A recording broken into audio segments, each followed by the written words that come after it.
আমার বন্ধুগণ, আল্লাহ রাব্বুল আলামিন কোরআন কারীমের মধ্যে বলে দিয়েছেন, আল্লাহ পাক বলেন, ফালাম্মা আসলামা ওয়া তাল্লাহু লিল জাবিন। অতঃপর যখন তারা উভয়ে আনুগত্য প্রকাশ করল এবং ইব্রাহিম আলাইহিস সালাম তাকে জবাই করার জন্য শায়িত করলেন, ওয়ানাদাইনাহু আইয়া ইব্রাহিম।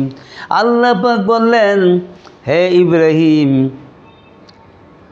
কদ সাদ্দাকতার রুইয়া, তুমি তো স্বপ্নকে সত্যে পরিণত করে দেখালে, তুমি তো স্বপ্নকে সত্যে পরিণত করে দেখালে।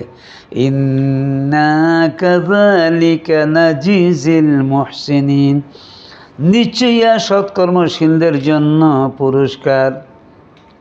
ইন্না হাযা লাহুয়াল বালাউল মুবিন, নিশ্চয়ই একটি সুস্পষ্ট পরীক্ষা।